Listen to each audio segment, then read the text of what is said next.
guys, and welcome to my channel, Matthew Flawless. So today I'm going to be talking about a rather raw topic, and I'm going to be talking about a gay bashing experience. What happened to me a few years ago now in Norwich on the Millennium Bridge. It happened about 2 o'clock in the morning. I was brutally attacked. I'm going to get straight into this story. I was brutally attacked with an industrial paint kettle. If you don't know what one of them is, an industrial paint kettle is like a massive industrial saucepan that they will use in coffee shops, in restaurants, in different places around the world. And when I went to meet this bloke, luckily my sights, my surroundings, a lot of ASMR that I do, I was able to spot this big fucking great big saucepan down by this guy's legs, and I managed to act quite swiftly. So as I've gone to meet this bloke, quite chavvy fella, 6'2", he stood round some railings from the corner of the Millennium Bridge. Now, if anybody, I urge anyone that knows me and that saw this attack that happened in Norwich, it happened about 1:30, 2 o'clock in the morning. This happened about roughly 4 years ago now, so quite a long time. But I'm making this video now because I did make it on my old YouTube channel, but I just want to get this guy behind bars. I don't believe that it's right for anyone, especially in this day and age, to be attacked because they are simply gay or they want to meet up for a date. In my experience, I met up with this bloke and I didn't expect myself to be attacked the way I was. And to the person out there that did that, you will be found, you will be prosecuted, you will end up going to jail. I don't have to take that. It takes me a lot of balls to make this video, and if I put this coat on that I was attacked in and I get upset, then I have to apologise. But I went through lots back then. There was lots of people that used to watch my old YouTube channel and they used to mock me and bully me and say, oh, that's a different story from this different story, that's a story and that's a different story. Back then I was on a lot of drugs and I wasn't really making much sense, but now I've stopped drugs. I do actually make sense in what I'm saying, and I do know parts of the actual event, what happened, which I will now explain to you in the camera. But I was almost killed, to be fair, from wearing this coat. I don't really wear this coat.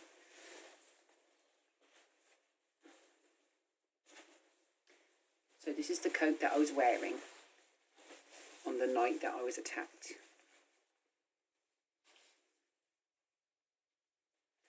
So I had my hair done up, I had my hoodie like that, and I'm going to meet this bloke, and I was quite excited, like anyone is, for the first time.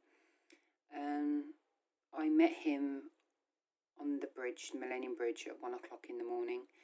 And I'm not going to lie to you guys, like anyone, my heart was racing. I was really scared. It was late and I thought something wasn't right. And you've guessed it, guys, something was not right. I, for no reason, was attacked. I had an industrial paint kettle thrown at me. There was caustic soda, petrol washing up liquid and other stuff in this saucepan that was there to cause me alarm and distress and to potentially kill me or hurt me. I remember this side of my coat being all burnt and all damaged. It's been washed since, so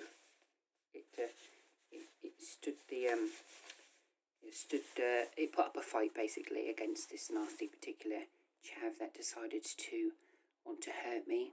The thing that still upsets me to this day is that I actually opened up to this guy. I actually told him how I felt. I talked to him about my transition stage that at the time that I was going to go through. Oh God, I might get upset now. Try not to. Oh, fuck's sake. Pinch your balls, Matthew. Oh, no, I'm not going to cry. Right. But I just opened up to him completely and fully. And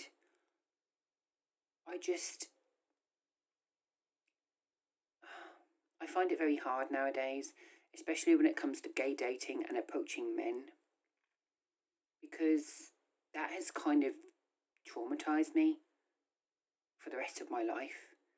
Like, it's not nice to be attacked by someone that simply doesn't like someone of the opposite sex. I can understand people that are homophobic, and by all means, I'm not homophobic. I just sometimes don't like other gay men in society and the way they portray themselves, especially towards other people. Some gay men think everyone owes them a living, and that's not true at all. But I'm telling you now, guys, I was really traumatized back then. I'd only just come out the stage of not wanting to be trans, and I actually stopped wearing makeup. Yeah, it was at a point where I was kind of really fragile, and unfortunately, when I was really fragile, that's when I got attacked. That's when I got hurt. Yeah. I couldn't believe it, to be fair. I was spending time with my friend called Matthew Lucas back then. I don't think he was ever really aware, and he really ever got told what happened, because I was too scared to say anything, to be fair. Not to Matthew Lucas, my friend at the time, but there was just so much shit that was going on. And this upsets me. This has been like a massive hole in my heart for quite a long while. If you're watching this video, always please be careful who you speak to online. In my case, if sometimes you think it's too good to be true, then hear my advice. Sometimes it is too good to be true, and that person will come along, that person will hurt you, possibly even, I'm not going to say it on the internet, but there's just some people out there in society that have got nothing to lose. And I'll give you an example. Unfortunately, we are in 2020, are we in 2020? 2021, 2022, whatever year we're in. That's how fucked my head is at the minute from all this shit that happened to me in the past.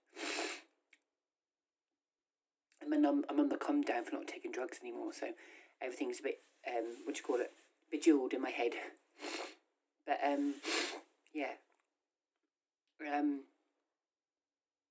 That really has kind of knocked me as a person. It stopped me from wanting to go out there and finding love. It stopped me wanting to even go on dates again with gay men or men. Does that make sense? It can do so much damage just to you. You will get someone in society that, unfortunately, there are people actively on Grindr that will go out there and will attack innocent gay men for no reason. And it's, unfortunately, even though we think everything is fine, you're safe on Grindr. I'm safe anywhere I go, I know I am. I don't give a fuck if anyone hurt me. I will kill them. I really would. And that's not a threat, that's a promise. If anyone ever laid a hand on me in an aggressive manner in the street or even tried to kill me, that'd be the first person that would be down to the ground, because I know martial arts and I'm a very good fighter, believe it or not. So, yeah, that's where a lot of homophobic people go wrong, where they think, oh yeah, a gay man's gay, he's a faggot, he can't fight. Bitch, wait till you come across me. And to some people in my previous past history, yeah, I can also be your enemy, your worst enemy, but also I can be your best friend. So, yeah, I won't get into that. I'll talk about that in a different video. But the experience has left me traumatised. I came out of my makeup a while ago because he made me feel better. The guy that I was speaking to online that I met up with that attacked me, he made me come out of my shell. He said, oh, you look pretty in that dress. You look beautiful. Michelle looks like a stunning, pretty girl. I can't wait to see more of Michelle and stuff. He said he would have sex with me without me dressed up as Michelle. So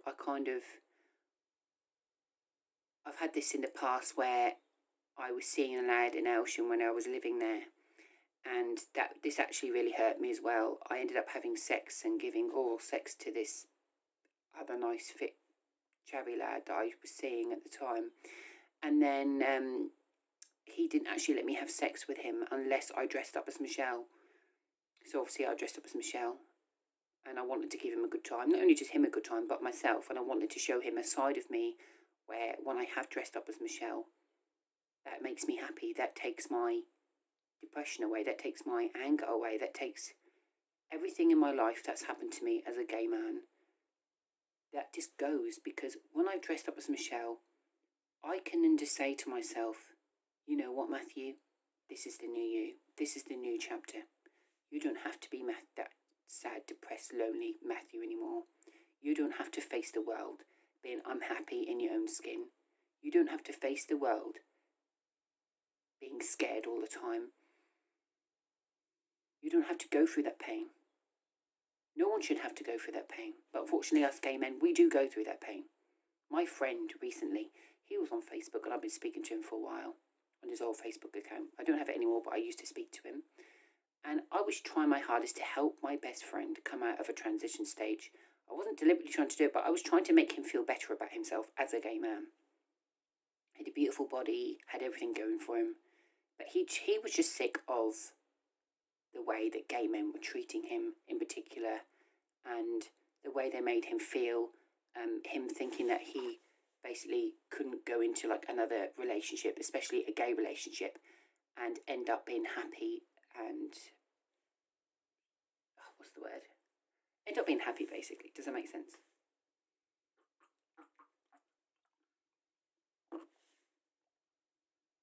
But when it comes to me, I'm not going to lie to you guys, I'm still scared from back then. I still have flashbacks. I still wake up in night sweats. If people come up close to me, I'm still, because I don't like it. Take this coat off now. I've talked enough in this coat. It's not coming back on until I find a rather tall, handsome, hunky, chavvy, protective boyfriend that can protect me. That's my armour gone. My coat is my armour. This is my armour. I used to wear lots of makeup, but I've stopped that. I mean, okay, no one gives a fuck if you walk the streets looking like James Charles because you're happy. Women like it more. The world's changed. But for now, me and my beautiful, confident self and my body, I've started to kind of appreciate myself more. I've started to look at myself in the mirror and say, damn, this boy's pretty. Look. Who thinks this person is pretty? I do. Hey.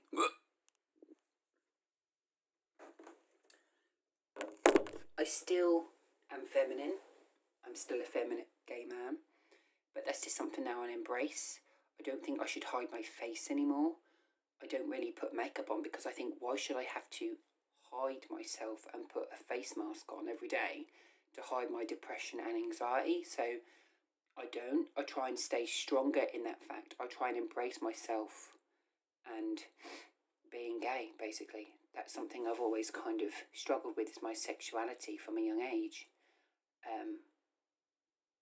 Because I was worried when I first came out that no one would accept me.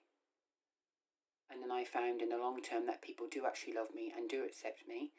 But it's just like this ongoing battle sometimes that you have in your head, that you think that no one will accept you and love you for who you are. But in the end, sometimes you're battling your own demons in your head, and you need to get rid of them demons and just actually appreciate the person that you are. Embrace life. Embrace the good things that you have in life, rather than some gay men focus on the negativity that I used to. I used to focus on all the bad things in my life. Okay, yeah, my life's shit at the minute, not gonna lie still. Not working, but I will be. I mean, I've got my own problems. I've got my severe learning disabilities. But I will get there. I will find love. There will be light for me at the end of the tunnel. Oh shit, shut the window. Fucking wasp. Bloody hell, man. And that wasp has just landed in the world's greatest big... Look at this. a wasp has landed in the world's biggest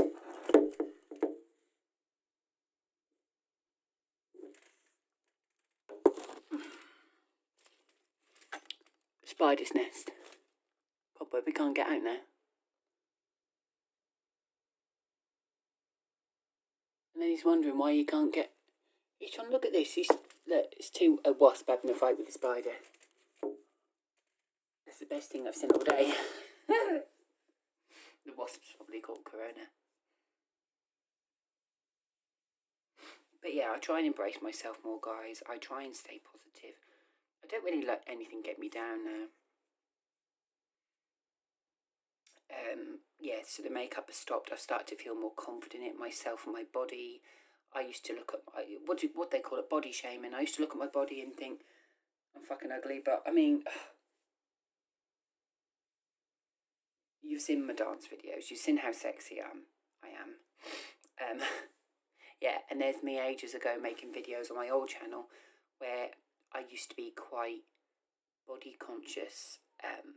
I'll be honest with you about one or two things. So, yeah, I used to be body conscious of my image and stuff, but that's only because of my ex-partner. He made me feel like shit. He made me feel like I didn't want to be here. He kept taking the piss out of me. Let's put some air gel on. He just wasn't right for me, unfortunately. And I spent 7 years with him. I spent 7 years with a guy called Simon that would just be very up himself, very arrogant. He had Asperger's syndrome. I couldn't really connect with a person like that. And I was fighting so hard to try and love this man. But he didn't love me back. So what can you do? I know I've gone off the tangent a bit about my gay bashing story. But yeah, unfortunately, gay bashers do still exist. But what do you need to do? Get their IP address, get the location. If anyone gives you any shit, especially for being gay, that's their own issue. Most of them people that do that, I know a bloke from school to this day that was giving me shit. And he actually came out bisexual in the end, and he actually apologised to me on my social media a few years ago now. Just remembering Great Yarmouth, where I'm originally from. I walked up to the chip store and was getting some chips, and he saw me on the corner. He's like, "Yo, fam." I'm like, "Yeah." He's like, "That's Matthew Wayne, innit?" I'm like, "Yeah." He's like, "Come here, bro. Come and give me a hug." I'm like, he's like, "Come and give me a hug." I'm like, "Why?" He's like, "Because I just want to say in it, bro." He's like, "You're gay, innit, still?" I was like, "Yeah." He's like, "I'm sorry for all that shit, man, I gave you when you were in school about being a batty boy." He said, "Look, listen," he went, "You're your own person. You choose that route in life." He said, "I'm sorry for being the way I was to you and degrading you as a person and all this shit." He said, "Guess what?" And I was like, "What?" And he'd come really close, like I wasn't really expecting it. And he was like, "I'm bisexual." And I was just like, bi freak. Not bi freak, but you know, I was just like, I was kind of taken back by it. I think most men nowadays anyways are bisexual, which is fair enough. I used to be bisexual. But ages ago when I first came out as bi, my mum was like, "Matthew, you're either one or the other." My mum hated it. When I first told her I was bi, when I was 17, 18, my mum hated it. She was like, "Philip, he's bisexual. It's a phase." And I was like, "No, mum, it's not a phase." Anyways, guys, I'm now going to go. If you like this video, like, comment, subscribe. I think a lot more gay men should not be afraid to be themselves. Just be aware there are still gay bashers out there that will severely hurt you. But what do? You fight them back with gay power. You beat the living shit out of them people back. And you give them what they deserve back. Because I don't believe anyone that's gay deserves to be humiliated, bullied, beaten, killed, harassed because of who they want to be. We're all gay at the end of the day. And that's something we should embrace. We shouldn't hide it. We shouldn't be afraid to, not be ourselves. And if you're not yourself, then there's something seriously wrong with you. And for the people that deliberately go out there and try and make other people feel uncomfortable about their own sexuality, more shame you. Because you're the people that are stopping somebody from either coming out gay, from truly being themselves or being happy. Everyone deserves to be happy. no matter what sexuality you are, black, straight, gay, bi, lesbian, whatever sexual orientation you are, you're on this planet for one reason and for one reason only. We live, we're born, we die. As long as you're happy, you're not committing any crimes, you're married, you're happy, you've got a job, you're bringing something back into society, and you're causing no harm, no alarm, distress to anybody else in your life, who gives a shit about what you do behind closed doors? And I think that's what people nowadays need to be more mindful of other people's business, not airing too much dirty shit online. But like my mum used to say to me, don't air your dirty laundry online, so I don't anymore. Keep it all positive. And yeah. Anyways, I'm off, guys. Thank you for watching. That's my nasty gay bashing experience. Hopefully one day this man will be caught in Norwich. I can then go up to him with my cell phone and go, guess what? You're on my YouTube channel. You're Matthew Flawless. What you're on my YouTube channel for? Gay bashing me. Yeah, so hopefully, guys, with your help, we can gain a conviction. I will say it one last time when it happened. So it happened about 4 years ago now. I did go to the police about it, but at the time, Norwich Police, even though they were okay with dealing with the investigation, because they couldn't really get a lead and because they couldn't get a specific person that did this to me, yeah, it was shit, to be fair. I've got to explain this. They didn't follow up the procedures properly, and all the information for me getting gay bash just basically got lost. Sometimes the police do that. I'm not sure if they do it on purpose, but I presume this happens to lots of gay men. You will report something to the police, and then what they do is they say they're investigating it, but they never actually do, and then they end up not contacting you. They end up closing the case. I had that ages ago. They ended up investigating into like this case that I had ages ago on a bus. There was this Scottish man that was really drunk and really homophobic a few years ago now. I was coming home on the bus in Norwich. It's like, ooh, hey, there's a fucking gay buffdo on the bus. And I turned around and I stuck up for myself. And I was with my friend at the time. And he was like, I actually stuck up for myself. And the thing is, sometimes you need to know when to keep your mouth shut. But I obviously stuck up for myself, was given effing and blinding back. Never effing blind up my homophobe. Because even though they're drinking and they have a glass bottle, they could use that back at you. So he had a glass bottle in his hand. And he almost looked that at my face. Yeah, he was like, ooh, hey. He's like, I'm going to fucking bottle that gay bastard if you don't shut up. And he did. He literally went to throw the bottle. It hit the back of the bus. And yeah, missed me by that much. And then when I went and told the bus driver immediately kicked him off and barred him from transport. And then the police were called. Then the police came and then I did a statement. Yeah. Anyways, guys, thank you so much for watching this video. Take care of yourself. Look after everyone in this pandemic, and hopefully one day I can put this man that attacked me behind bars. Thank you for watching, and I shall see you in the next one. Bye!